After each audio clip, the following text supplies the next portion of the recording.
What's up? How's it going? It's going good? It's going good for me because... And also a little sad, the last 3 episodes of the Legend of Vox Machina came out last week and... Oh! So good. It's a very good show and I would like to talk about it because it was fucking awesome. And, you know, I have said in the past, I made an entire video about it, but I love watching Critical Role. And I am what would be known in the fandom as a critter. For the most part, I don't really have that much merchandise from Critical Role. I do have their 2 editions of the Tal'Dorei campaign guide as well as the Wildmount guide. And I have watched every single episode of Critical Role, so it has been lovely. Very lovely to watch the Legend of Vox Machina and be amazed at what they've accomplished. Like, quite literally, it is a great show in general. You don't have to be a fan of Critical Role to watch the Legend of Vox Machina. Would you understand some things better? Yes, of course. It's how it always is. I mean, it happens all the time with manga, and, you know, it is what it is. So, it is great if you do not know the show. I've definitely have been, because I've just been interested to see other people's reactions, because biasy wise, I fucking love Critical Role, so I want to make sure that it wasn't just me that is loving this show. So let's see what other people are, and it has been great watching people that have no idea what is going to go down and what is happening or who these characters are going to become, and it's been great. So I just want to explain a few bits and pieces about the Legend of Vox Machina if you do not know.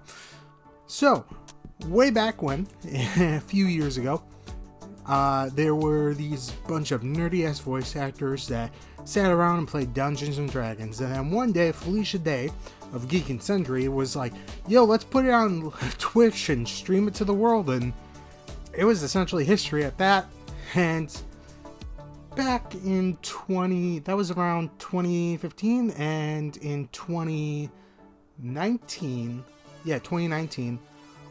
they were like, let's make it an animated series on the first campaign. At that point, they were already in the middle of the second campaign, so they were like, let's make an animated series. We're all voice actors. We know what we're going to be doing, and let's do it. And quite literally, at that point, I think they've explained it, but they were trying to get other studios and whatnot to, you know, take it, but no one really wanted to do it because no one has ever done something like this. So they were like, fuck it, we'll do it ourselves, and decide to start a Kickstarter. Their goal, I think, was, I think it was at the start, 250,000 or 750,000. I think it was around there, in between there. I can't remember, because it doesn't really matter. Within the first hour, they've already accomplished that goal as soon as the Kickstarter was open. And by the time the first week ended of the Kickstarter, which was supposed to be going on for like 40 some odd days, they had to reach 7 million. And by the end of it, they became the most funded Kickstarter for TV and television, sitting at a very whopping and hefty 11.3 million, which was crazy and insane. Quite literally, The Legend of Vox Machina was only supposed to be a 22-minute little, like, special. That was it. With the funding, they got to have an entire 12-episode season, with the 2 first episodes being something that did not take place in the game on stream, and then the rest of the 10 episodes after that were be animating the first major arc of the campaign 1, which was the Briarwood arc. Also then, Amazon was like, fuck it, we're taking it, and essentially signed them up to be have streaming from that. and funding them for another season or two. I can't remember if it's 1 season or 2 seasons, but essentially, we already know that we're getting more seasons, and that is great. So, with that little details of it, I just want to say that this is quite literally a very good show. You do not, and I repeat, I've said this before, you do not need to know everything about Critical Role, or hell, even the first campaign. You could have started during the second campaign, or hell, even the third campaign, and be very interested and engage with the Legend of Vox Machina, because they know that it's not just for their fans, they want other people to see it, and it's great, and fantastic, and well written, and funny. Other things to keep in mind, this is a very adult animation, and there's nudity, there's a lot of swearing, and a lot of blood and gore, to the point where it doesn't seem, like, I think the best comparison is sort of similar to Invincible that came out. I have not seen Invincible. It's one of those shows that I will eventually see, but haven't gotten around to it. But sort of in that vein, but I feel like it's... I'm trying to think of the best way to explain the feeling of it, because sure, they swear a lot, but it's not to the point where it's like they're swearing every single word, like every single sentence, and it doesn't feel forced. It feels more natural. Granted, that's because in the game, they were improvising it, and having these characters swear and stuff was normal, because let's face it, if I'm facing undead hordes or dragons or other monsters, I'd be swearing my fucking head off. Like, that is not to the... Like, if you were in that situation, you're not going to be like, let's defeat the foes. Oh, bollocks. Don't you swear. No, you'd be like, oh shit, we're going to die.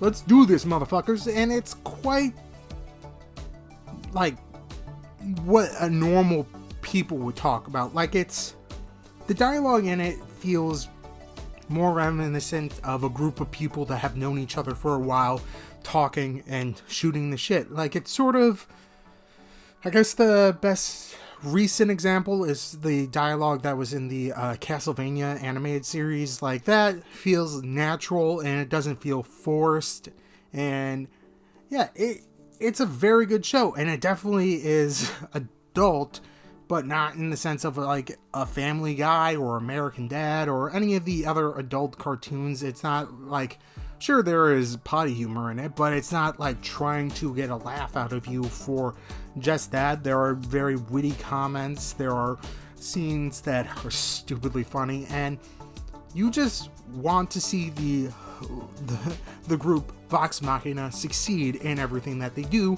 as well as very, very clear on who the bad guy is, as well as your motivation of why you would want them dead. Like, it's solid in every sense of the word, because it feels like people are actually in this sort of situation, and it feels like a world that's lived in. Granted, if you have watched the home game, not the home game, but if you watch the live stream, then you also get that same sense. Like, you knowing all the lore behind it, do get a better sense of the world, and you know that it's very fleshed out. But even with the 12 episodes that are there, it feels like the world is fleshed out, and they don't spend a lot of time explaining bits and pieces that you need to know, because it's just like the characters in this world would know that information, so why would they exposit the information, because all the people there know what they're talking about. But certain things that do need to explain, because they're figuring out, do get explained. So it's great. Other points that I need to mention: one, it's definitely a more condensed version of campaign 1. Quite literally, the Briarwood arc, which is the arc that the 10 episodes of this 12 episode season take to tell, is extremely good. It is one of the shorter arcs, but it also is like 14-15 episodes in the actual campaign itself, which translates into 3 to 5 hours of gameplay. They have to shorten that down to 24 minutes.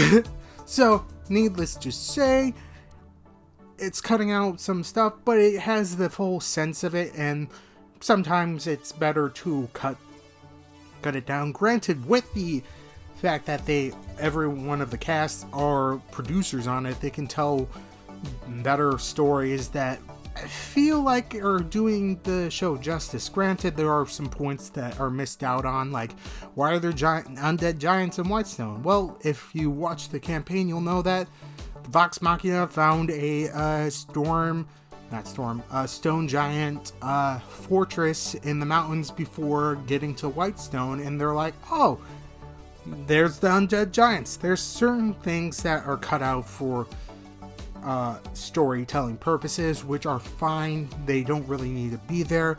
Do you need to know why the Briarwoods have giants? It's more dangerous the fact that they do have undead giants walking around. It is fantastic, and it cuts what needs to be cut. Granted, some things could have been kept in to tell a good story, but at the same time, what is there is fantastic, and you are just immersing yourself in this situation as you're just like, what is going to happen? Granted, us that do have watched it know what's going to happen, are just excited to see how it plays out in this series. It is great, and it definitely set up for a season 2. So, yeah, character-wise, I want to say it's great. I mean, they're all professional voice actors, and everyone knows their character because they played it for 5+ years, so they know a character inside and out before they even play their character in the show. It's a weird thing, but yeah, each character feels better, because in the campaign, they were like improving on the spot. The show allows them to essentially get that feeling that I think the best way to explain it was the campaign was their table read, and now their show is the actual show. Like, granted, I don't think many shows would say that, yeah, we have hundreds of hours to pull from to write our story, and it is great that is the case. Like, just fantastic. Like, each of the characters feel like they are full and lived characters and not just one note stereotypes or tropes. Granted, in the first 2 episodes, that's what it feels like, but by the time that episode 12 comes around, you know the setting up of all the other characters, as well as the fact that the growth that they've been through in just the first season. So it's great. Also, it does improve some characters. Like, I'm one of the people that didn't really like Keyleth in the actual show, but I was not one of those people that blamed Marisha Ray for that.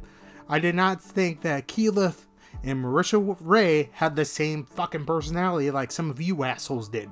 Seriously, if you've never played D&D, don't think that Keyleth and Marisha Ray are the same people.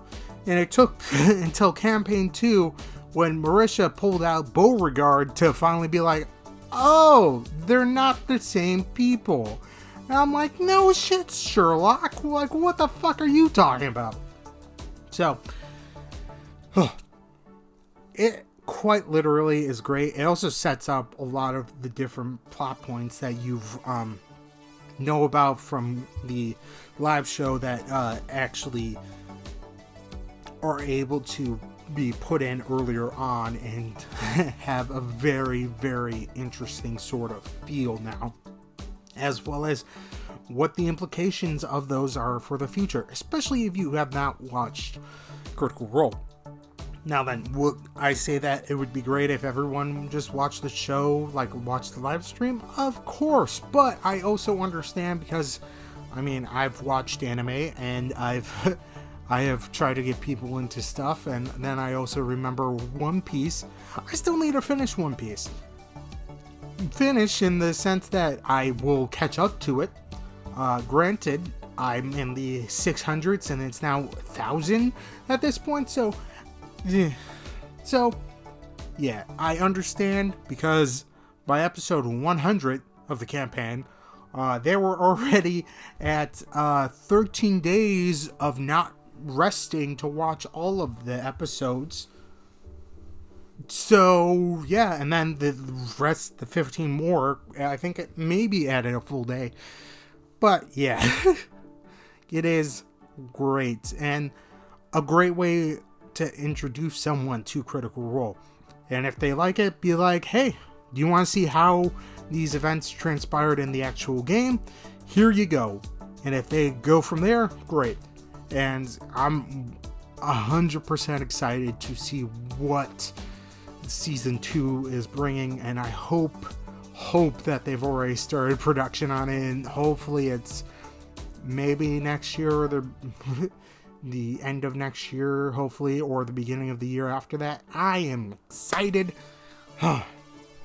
And I need excitement in my life because the world's gonna end, so hopefully it ends after all of Critical Role comes out. Not Critical Role, but the Legend of Vox Machina comes out, so yeah. This was just me gushing about the Legend of Vox Machina. Go watch it. Fuck it, man. Just go fucking watch it. That's it. If you enjoyed this, think about hitting subscribe, hitting the like button, hitting anything that you want. If you have watched the Legend of Vox Machina, go down, put in the comments what you thought of the show. If you have watched Critical Role, go down in the comments and talk about your favorite point and part, and I love it.